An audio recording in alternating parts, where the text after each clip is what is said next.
Hello, you guys. It is your boy Cam back with another episode, man. So we're gonna try to squeeze these last few years into this last part four. But if we have to go to part five, we'll go to part five, right?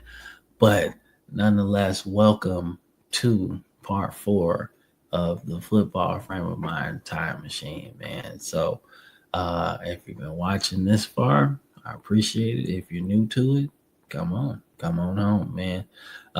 Thank you to everybody that's been watching our channel for so long, man. 2 years going. We appreciate all of you guys, man. So you know what, new guys, new girls, new people, go ahead, like and subscribe.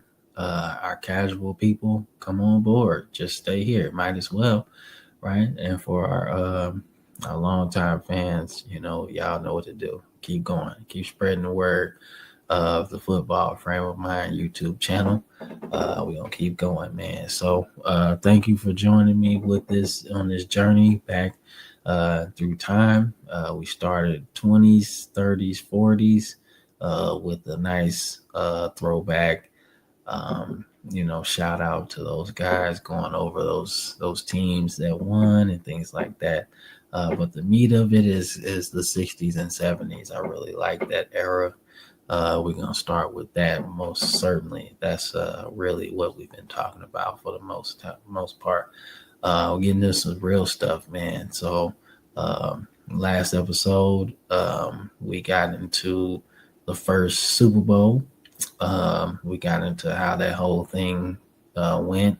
But now we're going to do 67. That's the year we're starting off with here, man. So um, let's get into it, man. So we're going to start off with 1967 NFL, man. So as I told you before, we're getting into the NFL merger. Like we're getting closer and closer to the NFL merger. Like a couple years now. But I think talks have intensified at this point. But a couple things have changed in 1967, man. Um, One, there's some new teams on here. For one, the Saints, this is their first season. 1967 is their first season. I want to say Atlanta joined last year, so that's 1966. Um, and I think that's it. I think now it's even. Now it's even. Now that the Saints have joined in '67, so now it's even. And we also have divisions now. So we got the Central, we got the Coastal, we got the Century, and the Capital Division. So along with that becomes an expanded playoffs as well. So we'll get into that as well. Um, but we start off with the Saints, man. The Saints, obviously, John McComb Jr. is the first owner of the Saints. They play their home games in Tulane Stadium, way before the Superdome was built. Um, and rough season to start off with, but that's all expansion teams. I mean, nowadays expansion teams kind of can win, especially in other sports. I remember the Golden Knights of Las Vegas in hockey. They damn near won the Stanley Cup in the first couple years of their existence. So that was fun, a fun ride. But expansion teams usually don't start off well. It's a lot. You're trying to find your way. You're trying to find good players, but you're sifting through the trash of other teams to find your best players. But you got to field a team and you got to start somewhere. So it's good that they started there. And also, like I said, now we got divisions in the NFL, right? So we'll start with the NFL, man. They also have I want to say this is the first time they've split up the rookie of the year, right? So you got an offense and a defensive rookie of the year this year, right? So that's pretty good. That's a pretty good start, man. So, but we got to start off. We got to start off with the champion of the NFL, right? So the champion of the NFL is your Dallas Cowboy. I'm not Dallas Cowboys. Goddamn. I think the Dallas Cowboys must have made a move or something. But you start off with the champion of 1967's NFL season. That is your Green Bay Packers. So if you've been watching the last few episodes, the Packers are on a roll. Okay, they're on a roll. So with expansion and divisions, now becomes a more expanded playoff, right? So you got an expanded playoff here now, um, which includes the Green Bay Packers, the Dallas Cowboys, Cleveland Browns, and the Los Angeles Rams, right? So how did we get here? Let's go back to the standings, okay? So the standings, obviously, your playoffs are the 4 division winners play each other, right?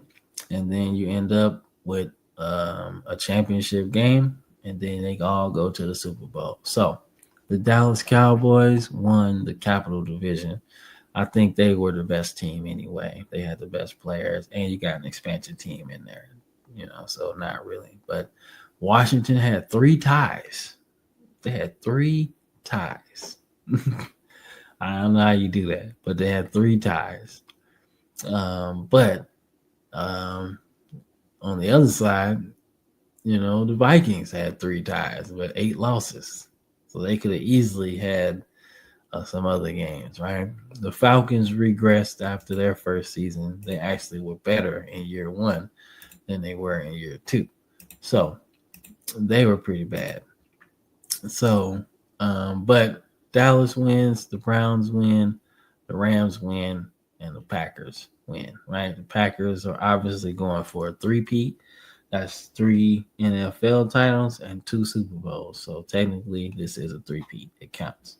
So we'll get to the Super Bowl a little bit later, but that's how we got there, right? So Johnny Unitas, this is 1967. He has been playing since 1956. As I told y'all, he is the first franchise quarterback in NFL history. And you see it, he's the league's biggest cash cow, man. Everybody loves him. He's a good guy. And he wins MVP for the 3rd time. That will be his final MVP in the league. So he went out with a bang, man. So this is 1967. He's one of the best quarterbacks in the league still, and he's 34. He's still playing with the Colts, and he still looks good. So he's doing his thing. He's doing his thing, man. The Colts finished 11-1-2. That did not get them into the playoffs. No, that did not get them into the playoffs. They missed it by a game. Basically they tied it up. They tied it up. So I'm actually interested to see. So I want to say they probably put tiebreakers in, but I really want to make sure. If they had a tiebreaker. Did they have a tiebreaker? Okay, so the tiebreaker was the last game of the season for them. Yeah, it was the last game of the season for them. So, because they tied earlier in that season, right? And then they tied again with Washington, right? So they both ended up with the same record. But I want to say the tiebreaker was this last game against no, was this the Rams? Yeah, this was the Rams. My bad. Yeah, this was the Rams. My bad. So I want to say, yeah, the tiebreaker was this last game against the Rams. That was the tiebreaker. But yeah, make the playoffs, man, and that sucks because Johnny Unitas won MVP, right? So you would love to see your best player in the playoffs. You know, you would love to see that. Love to see that. But you can't do it. You know, just happens sometimes. But let's get into some stats, man. So 67, you got Sonny Jurgensen, who's been on a tear the last few years, right? So 66, he was leading the league in passing. 67, he leads the league in passing. But he also led the league in passing in 61 and 62. So he's been one of the league's best passers, man. But he's also been on some pretty pedestrian teams, 6-8, 6-8, 7-7, 5-6-3, and 67. So on some bad teams, but he's been playing pretty good. Some Pro Bowls, some All Pros in there, so he's been playing pretty good. You start to see guys like Fran Tarkenton leaves. He leaves the Minnesota. He leaves Minnesota and goes to the New York Giants. Right, he starts his tenure there. Right, which wasn't terrible. Right, wasn't as good as he would hope, but still not terrible. Not terrible. He did real good. Pro Bowls, All Pros, all that stuff. So he was solid. But he leaves, right? So then, Brody still doing Brody things, right? Still one of the league's top passers. Bart Starr, he's 33, and you start to see age start to catch up a little bit. Age starting to catch up with him a little bit, and his play is up and down now. It's not, he wasn't as surgical as he was in 66. So they struggle. The Packers struggle a lot in this particular season, and they barely make the playoffs, honestly. But Jack Cannon, the first overall pick for the Boston Patriots, never played for them. Ended up playing for Philly and then playing for Chicago, right? Looking at the scenario right now, I feel like he left a little money on the table, bro. He left a little money on the table. Because you can't tell me I'm the first overall pick and I don't go to the team that picked me first overall pick. But nonetheless, right, he ends up going to Chicago, right?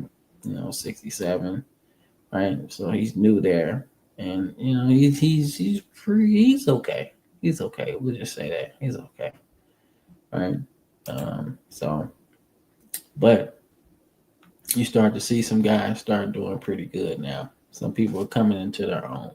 So I've been saying the name Roman Gabriel for a minute, right? And you'll be like, well, damn, when does he actually become Roman Gabriel? Well, that is 1967.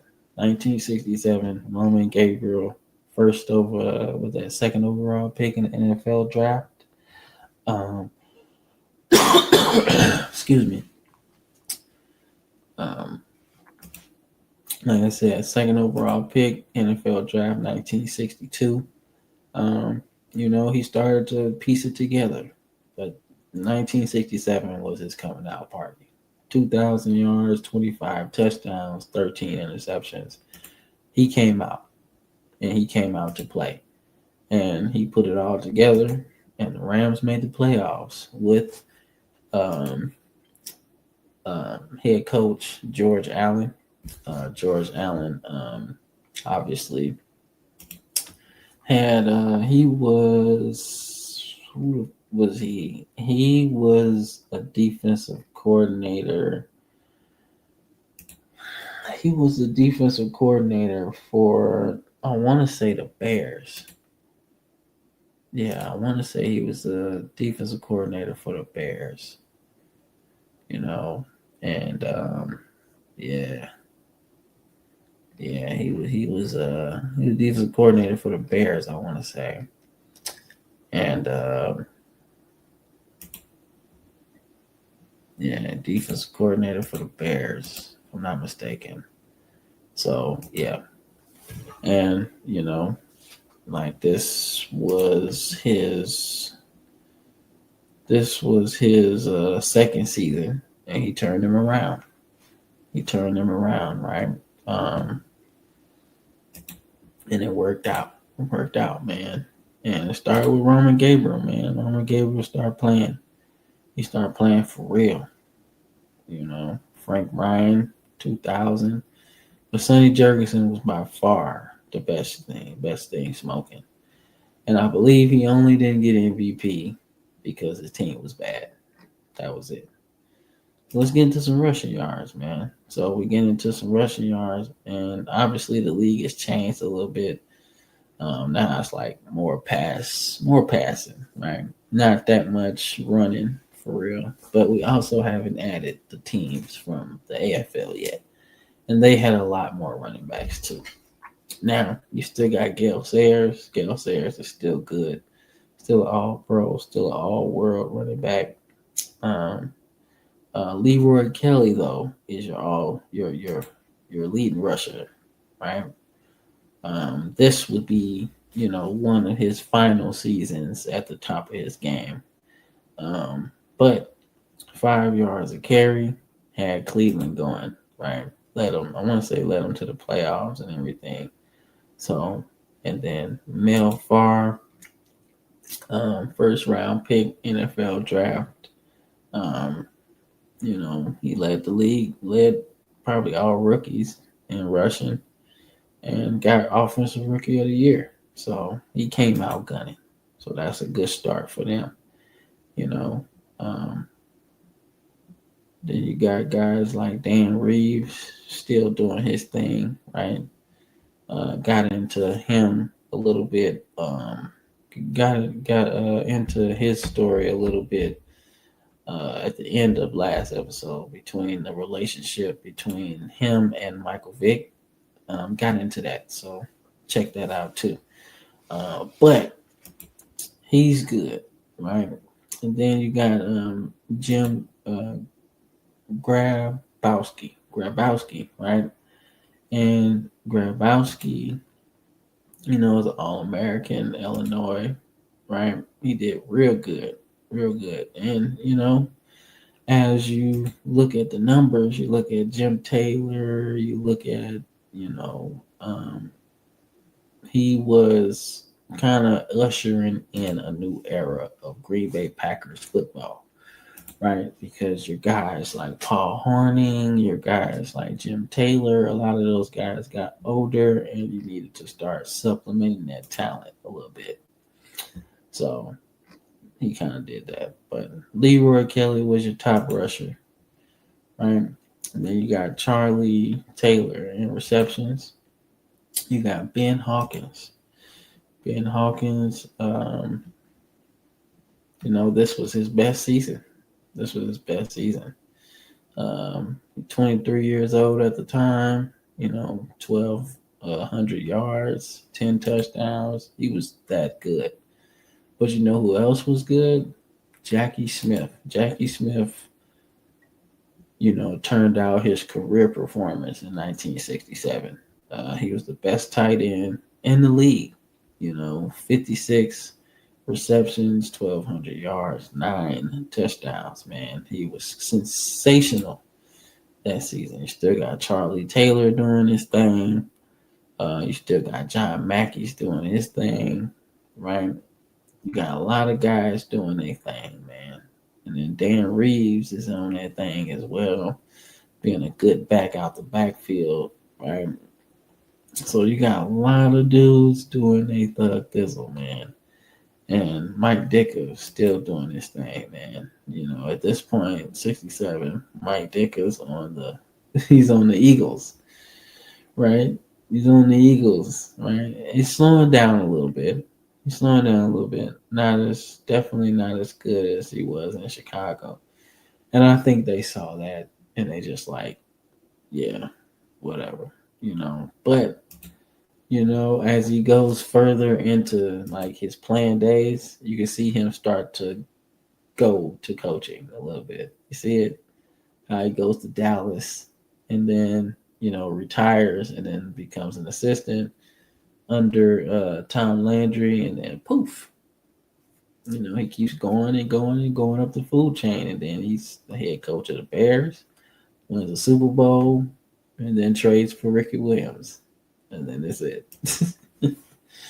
But we go a long way before we get to that point.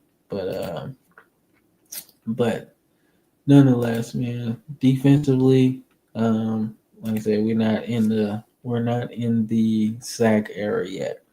But unofficially, Deacon Jones is the sack leader with 21 and a half. Ronald Lakes is up there as well, but definitely not there yet. Definitely not there yet, man.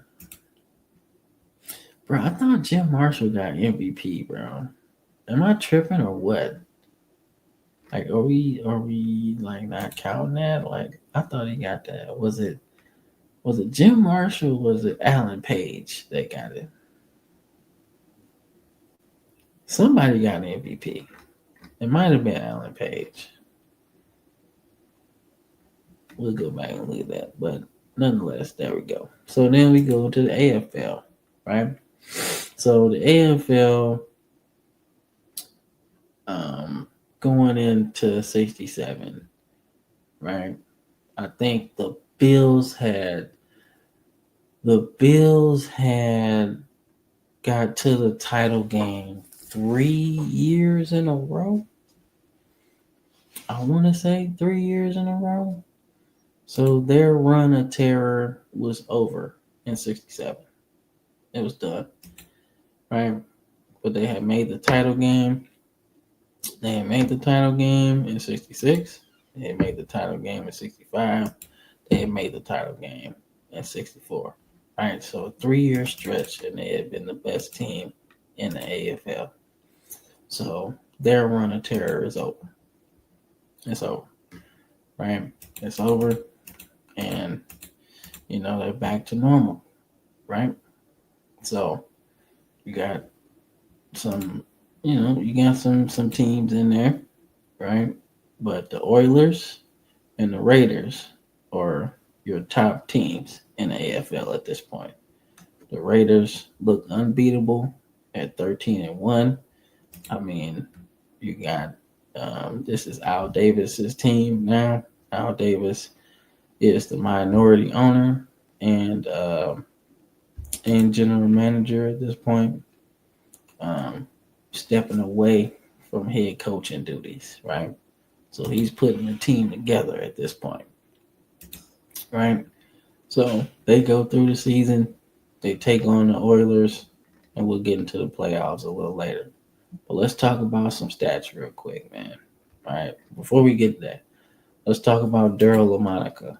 He's the MVP of the league, right? The MVP of the AFL, 1967, right? 30 touchdowns, 20 interceptions, doing his thing. He was on Buffalo, but he was a backup, right?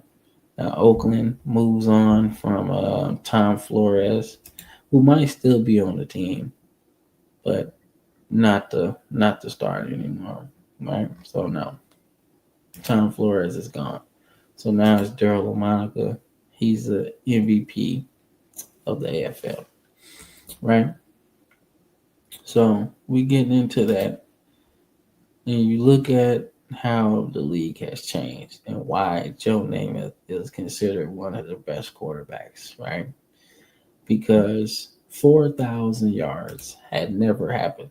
We've been looking at these stats for the last few hours. I haven't seen a 4,000 yet.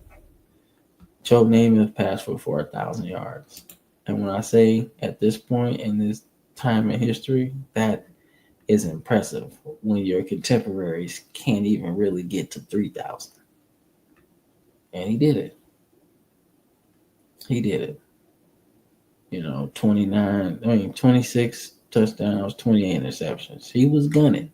And he wasn't, he wasn't like accurate. He wasn't accurate like that. He was not. But 4,000 yards in the 60s was unheard of. It's almost like Dan Marino's 5,000 in the 80s. It was unheard of, right? So it's cool. Definitely cool. Daryl LaMonica was good. Lynn Dawson was his usual consistent self, right? But you start to see some names on this list, right? Bob Greasy, dad of Brian Greasy. But this is his first season. Um, Fourth overall pick, NFL draft, 1967. So he's ready to go. He's ready to go. Um, Pro Bowl, they struggle, obviously.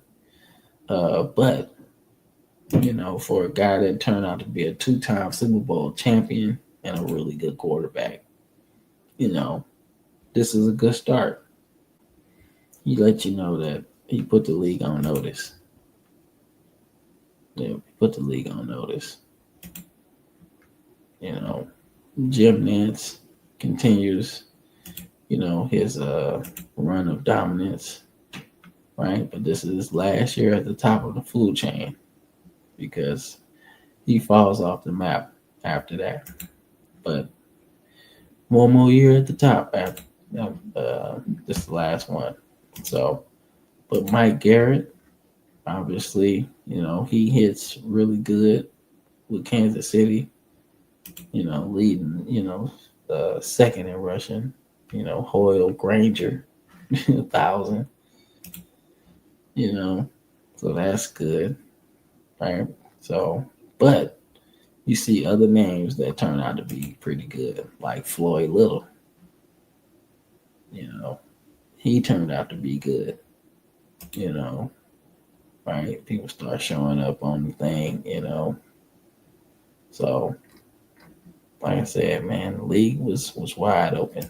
But who's still number one? Don Maynard, still number one, man. And when you got a quarterback throwing for 4,000 yards, somebody got to be catching it. That's Don Maynard. Don Maynard doing his thing, So that's good. Lance Allworth still doing his thing, right? Otis Taylor still doing his thing. Fred Biletnikoff, right? So for my young people out there, there's an award in college football for the best collegiate receiver. That's called the Biletnikoff, right? Named after this guy. And this guy was good. You talk about a guy that could run routes, he could catch, like he could do it all, man. And when he was younger, you can tell he was taking the top off defenses with 21 yards per catch. So he was that deal. Right? So, like I said, then you got Billy Cannon. Like I said, man, you can't tell me shit about Billy Cannon. He cold.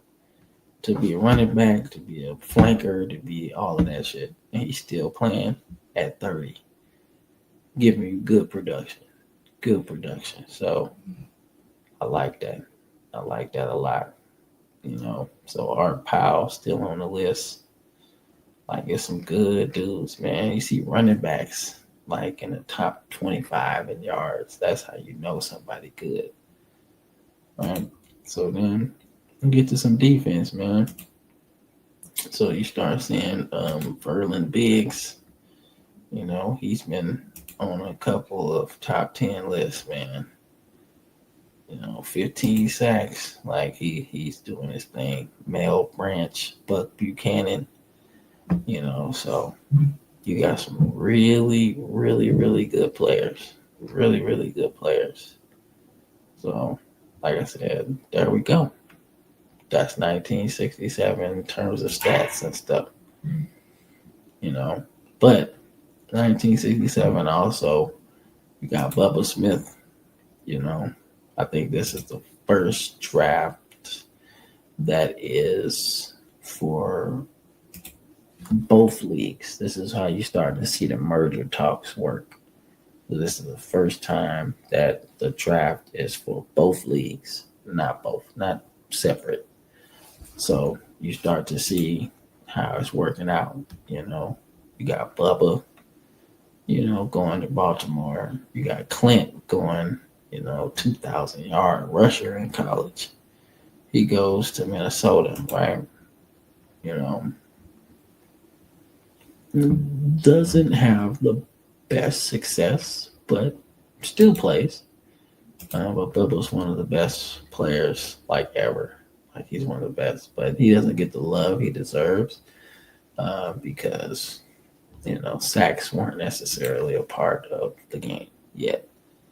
Bob Greasy, Purdue, Floyd Little, Syracuse. They had a good run of running backs for a while. So Gene Upshaw, Oakland, you know. So there's some good players in that first round in 67. So, but now let's get into the playoffs, man. Let me start with the AFL playoffs, man. So the AFL playoffs in 67 was interesting because Oakland had been beating everybody, right? Had been beating everybody. And John Madden was on his staff too. We ended up taking them to new places in the 70s. So, but they had been 13-1, Only loss came to the Jets. And who's the quarterback over there? Joe Namath. So, only loss, but they had beaten everybody all season, and they ended up playing Houston in the playoffs, right? And they beat the shit out of them. I guess not even close. George Blanda, Mr. I throw the ball everywhere, is a kicker now. And he does a pretty good damn job. And they beat him up. They beat him up real bad. Real bad. So you would think when you get to the Super Bowl against the Packers, Super Bowl II, by the way, you would think the Raiders might win. No, that's not how it happens. That's not how it happens. So let's get into it. Let's get into it a little bit. So let's go 1967 NFL playoffs, man. So obviously the Packers weren't the best team like they were the year prior, right? They have to go against some tough competition, man. You got the Rams and Roman Gabriel, who've been balling. You got, the leading rusher. I want to say that's Leroy Kelly. Yeah. So you got Cleveland in there.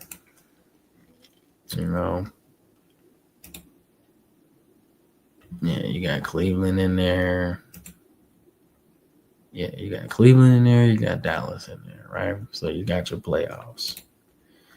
So Dallas takes care of Cleveland, pretty easily, right? That ain't nothing.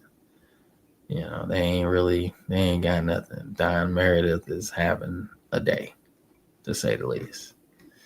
He's having a day, to say the least. And then, you're looking at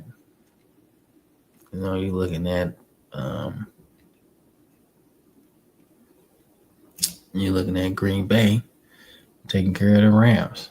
They stop Roman Gabriel's, momentum. And what's crazy is that game was at home. They played that game at home. And, that's your first playoff game if you're Roman Gabriel. So it's probably a little tough. That's a tough game. You're playing against a team full of veterans and shit like that. They done been there, done that, right? Been there, done that, and that's pretty much done. That's pretty much done before it even got started, man. So then we get to the rematch of the NFC title game from a year prior, right? The Cowboys against the Packers. the two greatest coaches of this era, two smartest coaches of this era, and they get beat. You know, they get beat. But this is the famous Ice Bowl, where it's negative degrees in the middle of Green Bay, and Bart Starr wins it at the 1 yard line with a sneak. You know, Bart Starr is doing his thing. Dan Reeves passes for a touchdown. They take the lead in the fourth, and it's just ugly. It's ugly. It's an ugly game. It's cold. It's nasty. But somehow the Packers prevail and they win. You know, they win in that nice cold weather. And then they go to the championship game. And this is for all the marbles. So when I say this is such a big game, this is such a big game because it's the second Super Bowl, right? I guess it's in Miami, so that's the Orange Bowl. But the Raiders are 14-2. So the Packers have been favorites, in my opinion, for all of their games, you know, that they've won where the stakes are high. But I think this is the toughest one because they're not the favorite for real. At least in my opinion, they're not the favorite. You know, I think people say they're the favorite, but coming into this game, if you're looking at both teams, they're better, right? Comparative, you know, record. But Vince Lombardi going after his third championship in a row, I don't think that the Raiders really had a shot. I really don't think so. You know, I really don't think they had a shot in this one. You know, like they were just beat.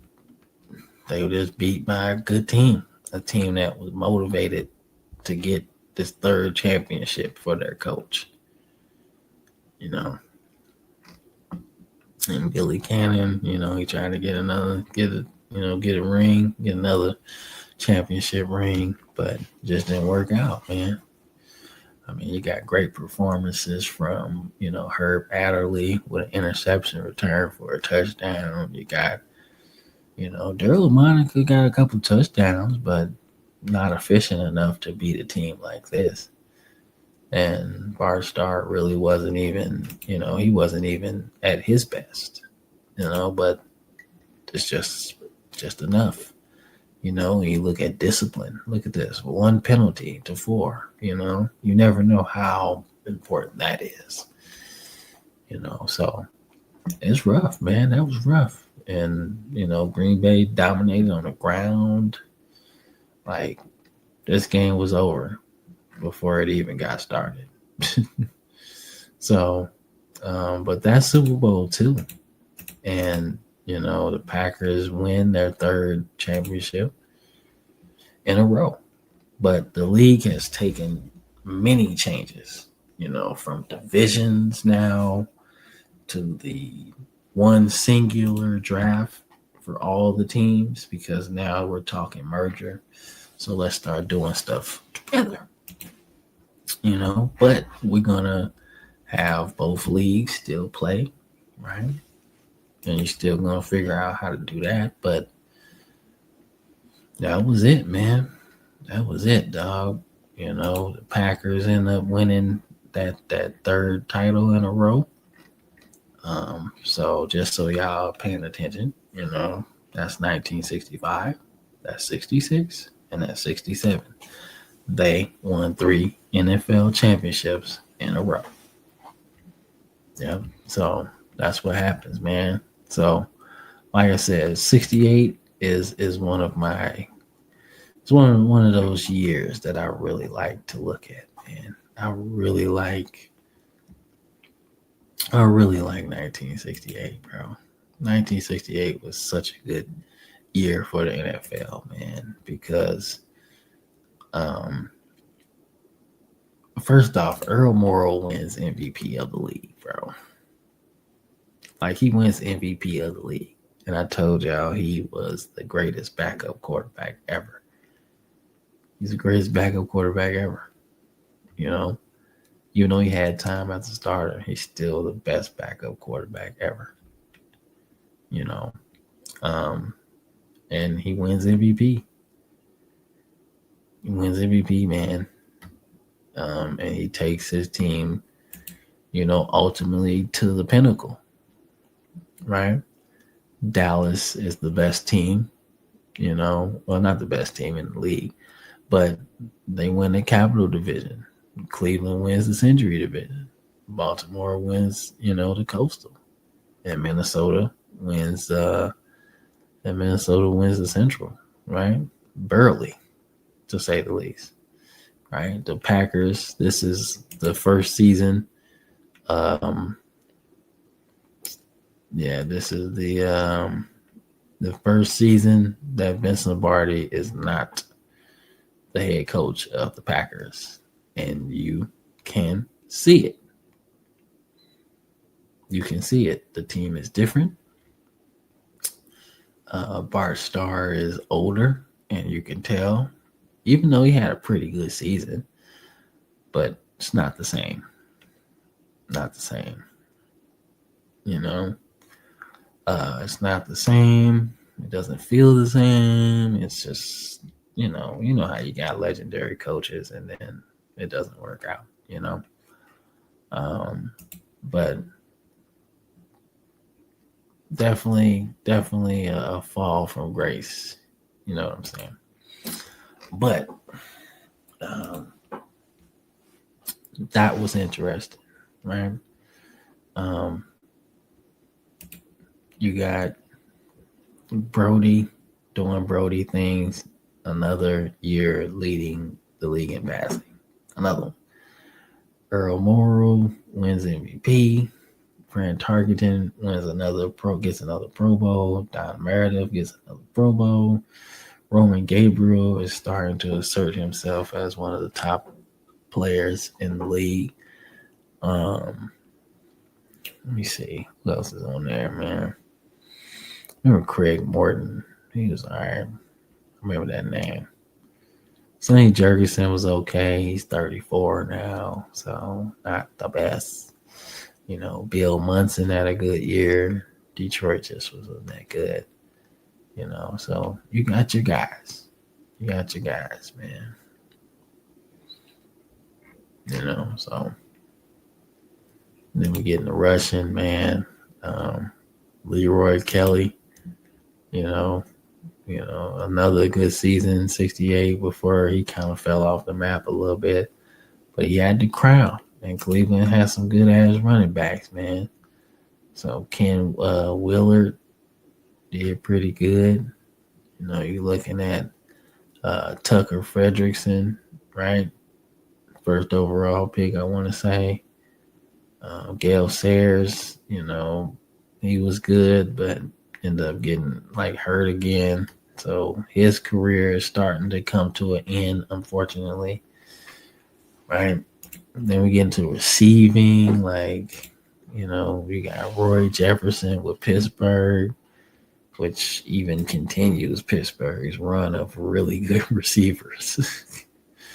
They've had a history of receivers, man. You think of this guy, Roy Jefferson, Stallworth, Lynn Swan, Santana Holmes, Plexico Burris, Hines Ward, Juju Smith-Schuster, Antonio Brown, George Pickens, right? They've had really good receivers over the course of their, history. Bob Hayes has been good. Jackie Smith is still good, right? Charlie Sanders, I remember that name. Yeah, I remember that name. And you could tell he was good. 7-time Pro Bowler. So yeah, I remember that name. So yeah, man, it's some man. Paul Warfield doing his thing, man. You got some dudes, man. You got some dudes. And then on defense, you're looking like, Deacon Jones, 30 years old, 22 sacks. What? Doug Atkins, playing on the Saints now. Right? Getting 12 sacks in an all-pro season at 38. Claude Humphrey, third overall pick, rookie of the year, right?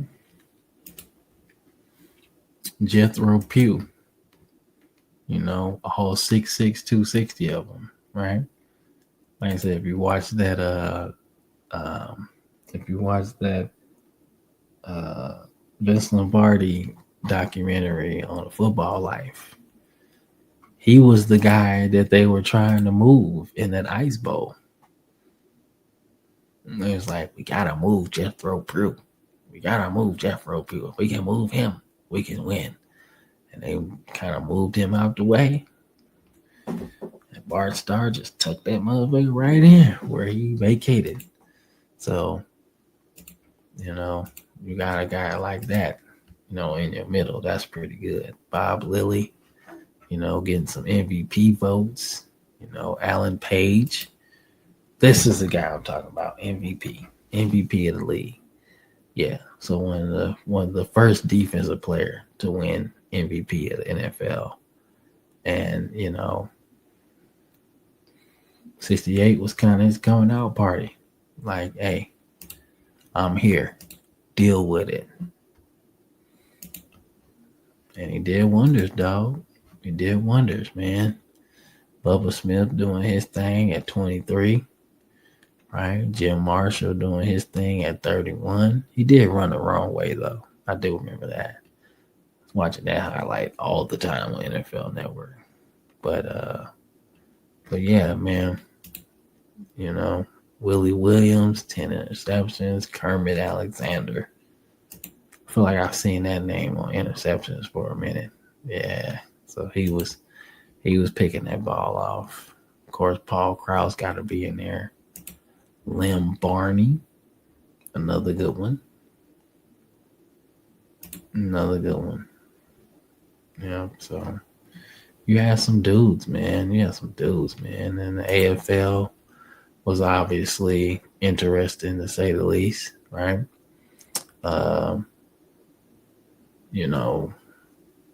We'll get into champions and stuff in a minute. But we'll get into champions in a minute. But Joe Namath wins, his first and only MVP, not of the NFL, but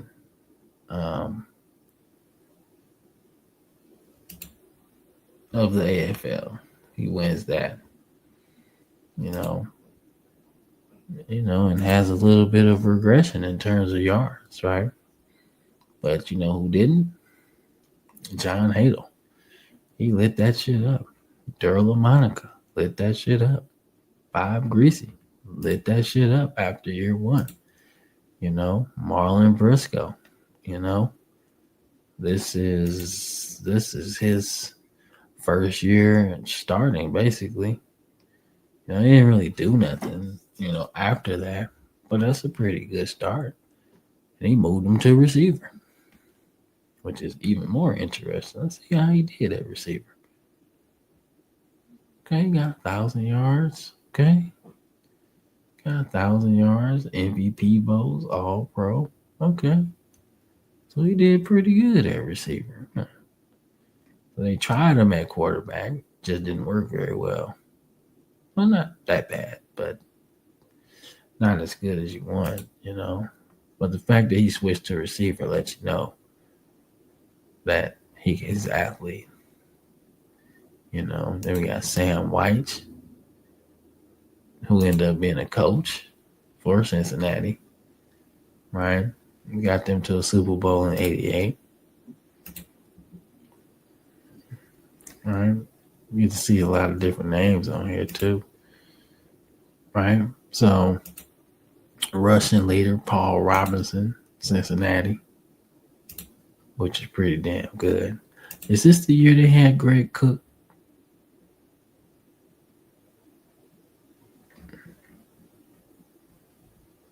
I'm trying to think.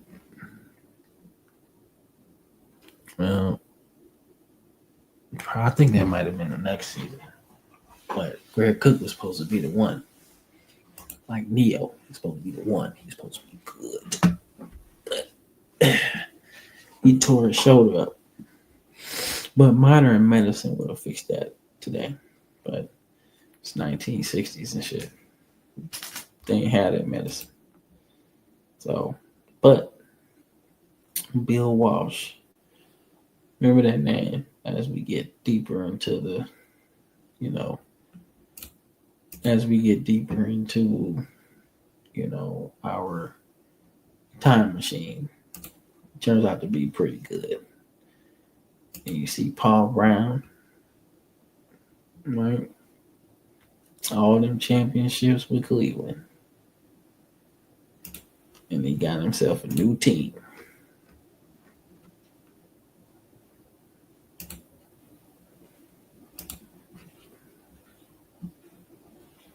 Yeah.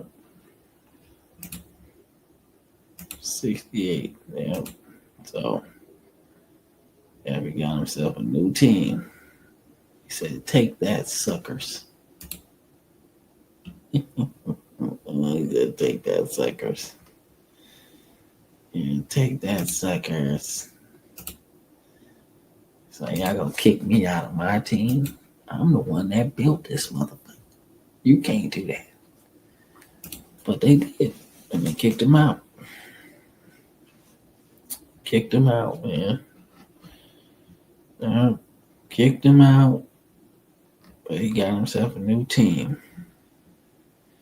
So that was interesting. Anyway, how that whole thing worked out. But it worked out nonetheless, man. And then Lance Allworth, obviously doing Lance Allworth things. Right? He was so good, man. He was so good. I think having years like this, 6-7 years of 6-7 years of just all pro football is like really good, bro. Like he was really, really good, man.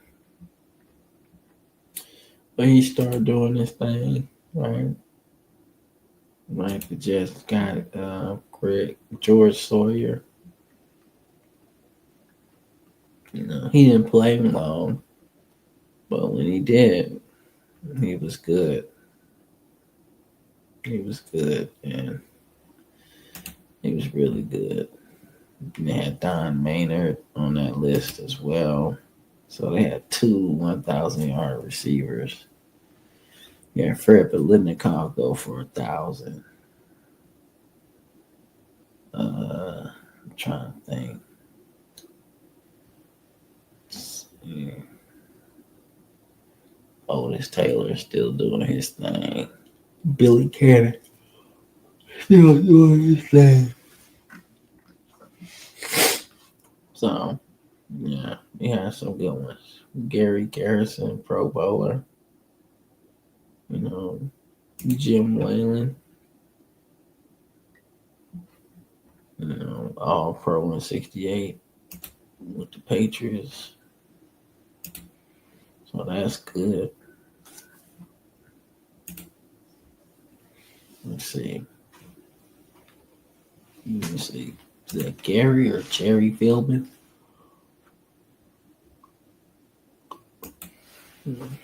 14 sacks. Ike Lassiter, 11. These are all unofficial, though, too. Let's see. Dave Garrison, goddamn. What is that, 10? Fuck. And we start to see the ascension of of Ken Houston, one of the best interceptors at the safety position. He was pretty good. Pro Bowlers all the way into the end down there. One of the best. One of the best. So, yeah. So that was pretty good, man. So, like I said, man, we get into the standings now. Like I said, the Cowboys was good. You know, the Steelers were bad. But the Steelers were bad for a minute, though. 67 was pretty bad. 68 was bad. 69 was bad, but we'll get into that. We'll get into that, though. But 68 was bad. Real bad. Yeah, the Falcons were bad. They had a rough run. Oh. Oof, they had a rough run. Had a rough run. Yep, they had a rough run, man. The Eagles too, man. That's bad, bro. That's bad. That's real bad. The NFL, you know, the Bills was bad, right? So I think that was like first overall pick. And then Cincinnati, I think that's like their first season. Denver had been in there for a while. Boston was kind of, you know. So they're pretty bad. But then we get into the playoffs, G. Let's talk about it. You know, let's talk about the playoffs, man. So, you know, the AFL playoffs, right? This is one of, you know, this is one of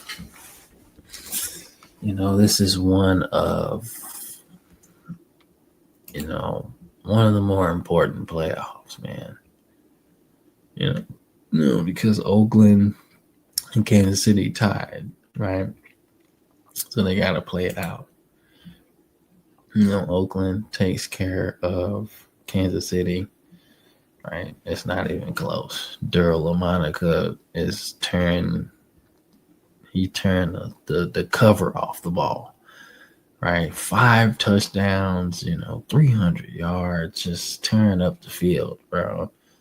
And Lynn Dawson in a kind of weird game for him, right? He's never really been like inaccurate like that to the point where he throws 4 picks.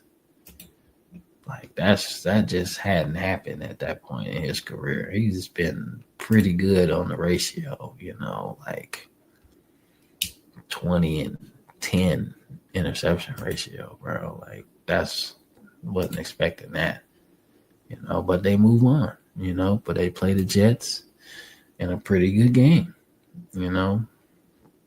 pretty good game where the Jets come back and win, Joe Namath wins it, for them. And they get to what is now the guarantee game, Super Bowl III. So they're a representative from the AFL side in the Super Bowl, right? So let's get into the NFL side of things. Because I feel like that was more interesting in my opinion. Like not in like, oh my God, they're not that good. No, that's not what I'm saying. But the Cowboys, Browns, Colts, and Vikings all got in there, right? So the Vikings just seem like they just won by default because this division seemed like they just beat each other up all year. From what I see, that's 8-6. That's 8-6. That's 7-7. Like they just seem like they beat up on each other. But Cleveland takes care of Dallas, which like, whoa. You know what I'm saying? Bladen Collier, was it Bladen Collier or Bladen Collier? He's still there, and they're good, and he's the champion, so he should be able to keep his job a little bit. But surprisingly, Dallas didn't win this one. That was interesting, to say the least, considering that Dallas was a better team, with the better players. They got kind of dealt with a little bit. Who knows if they had more time, but they didn't. So Cleveland goes there, they go to Cleveland and take care of business. And then Baltimore, they knew they was going to take care of Minnesota because they just a better team. They probably didn't even have to play their best game to beat them. That's just rough, right? So your championship game is Baltimore and Cleveland, right? Now, this game is important, all right? So when looking at the AFC or the AFL title, right? Or the AFL championship game, you would think, oh my God, like the Jets had to fight to win, right? So maybe they're tired going into the Super Bowl III, right? When you look at what happened to the Colts and Browns game, this was a splatter. Baltimore was just too good. Too good. Too good. But it sucked. It sucked in a whole lot of ways. Because Earl Morrall plays in this game, right? But I don't think he played in the next game, right? I don't think. Let me see. Did he play in that? He did. Okay, he did. I don't know why I was thinking something else. My bad. But he did play in this game. Earl Morrall did. And he played okay. But they beat the dog shit out of Cleveland. And it wasn't even close. So, right? So when you look at this score and you think about what happens in Super Bowl III, you're like, what the fuck happened, right? And they're 15-1, one of the best teams ever to probably not win a Super Bowl. And that's like the 68 Colts, right? And when you think about how it changes the league history, because I want to say Don Shula leaves, gets fired or something like that. I don't know how he departs from the Colts. But to look at this and say,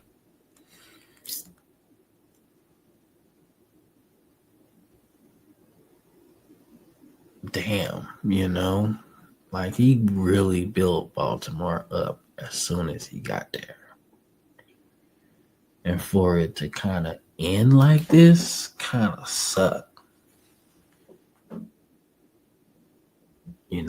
That part kind of sucked for me researching this. I'm like, damn, that's how it happened. But it does happen like that sometimes. And we get to Super Bowl III. And Super Bowl III obviously is the game where Joe Namath says, I guarantee we'll win. Nobody guarantees you're going to win. Who has the stones to do that? Joe Namath does. Led by Weave Eubank.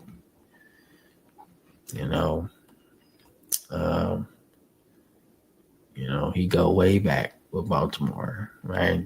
Because he won NFL championships with them, in the 50s, it seems. So, he goes way back with them, right? But he been trying to build the Jets for a while, and he did. He built them up. And the same team he helped build, he beat. And the Jets just beat him, dog. They just beat him.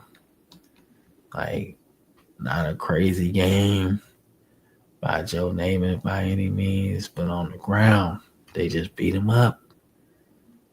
They just beat him up, man. They beat him up, man. They beat him up. But the greatest part about watching this highlight on NFL Films, man, is the fact that Johnny Unitas comes like off the bench and like this old man trying to win, and comes off the bench and like literally tries to bring the team back by himself. And he done got beat up and stuff. He is like rough, this season. He didn't really do much. Earl Morrall comes in and does the job, but he tried his best to get them back in the game, and that was the part of the thing that was kind of like, whoa. But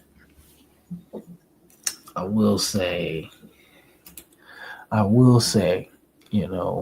Shula losing the Super Bowl set up the 70s for him to really kind of put his stamp on the NFL, though.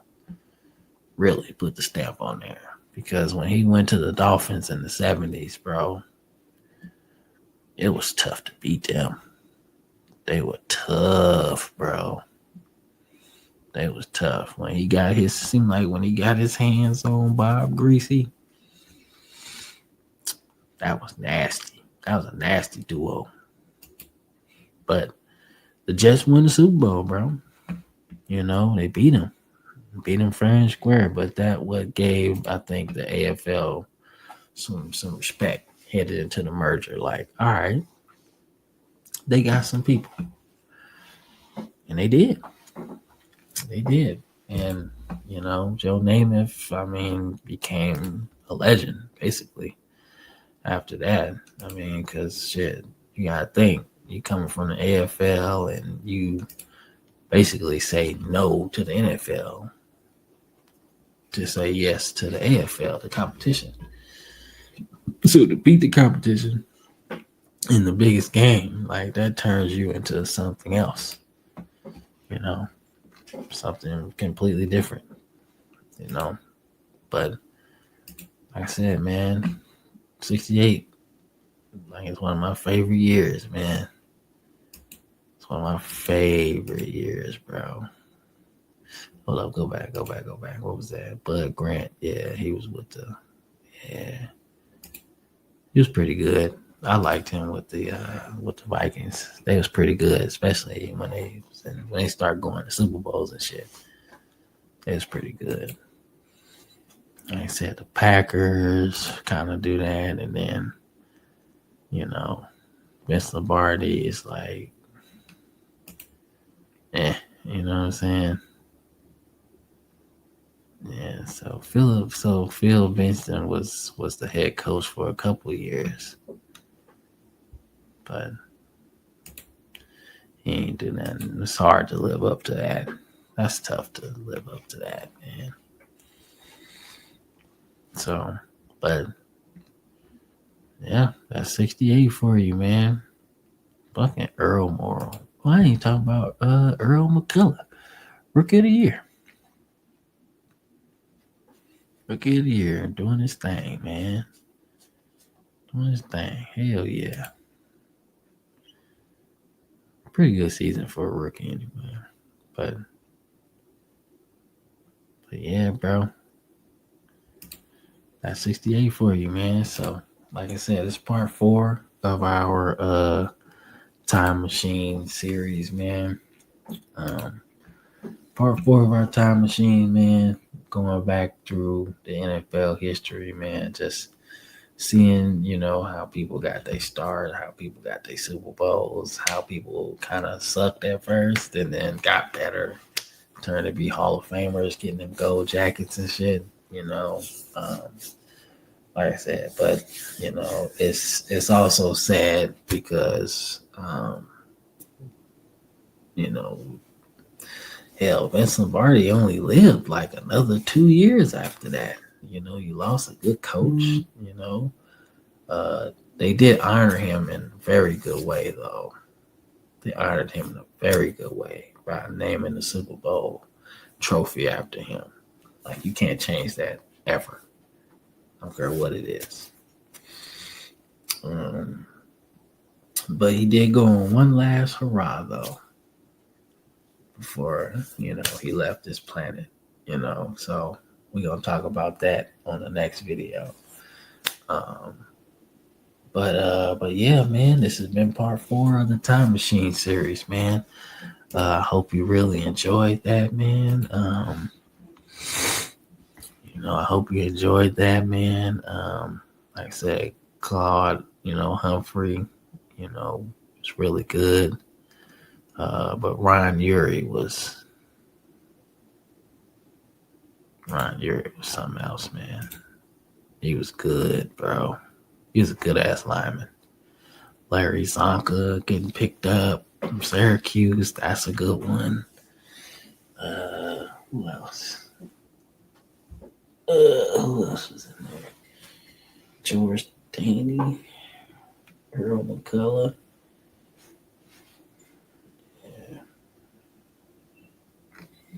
Yeah, but Ron Urey. Yeah, Ron Urey was different. He was different, bro. He was a good ass lineman. Yeah, he wasn't even that big. 6'5", 255. He wasn't that big at all. But he could move.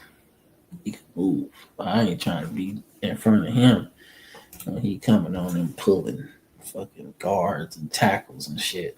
I ain't trying to do that shit. Nope. But nah, he was good. He was good, man. He was good.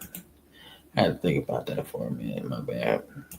But I was just looking at the draft that year. And Ron Urey was good, man. Larry Zonka. Yeah, they start to rebuild their teams, man.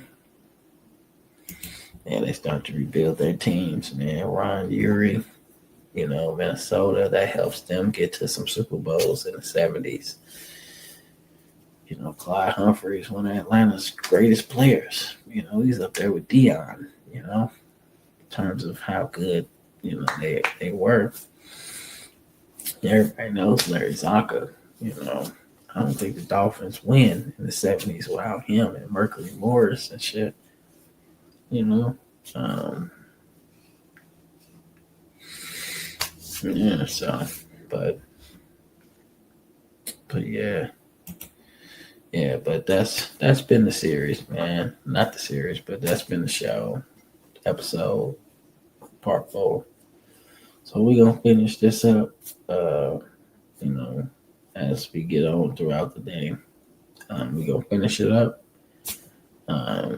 Part 5 should be the final part of this particular part of the series, man. So I hope y'all enjoyed it, man. I really do. I really like going through the history, of the league and just seeing, exactly, what happened, because sometimes people have revisionist history and they be like, nah, man, he wasn't that good. He was okay for the time. You know what I'm saying? I don't think Joe Namath with 28 interceptions would work today. In fact, I think he might throw 40 interceptions today, especially how wide open the game is. Yeah, he'll be a gunslinger, bro. But like I said, man, I appreciate y'all. Hope y'all enjoy this. And don't forget to like and subscribe, man. And we're going to keep it going. We grow, we all grow, right? So let's grow together. I'll see y'all on the next one. Peace.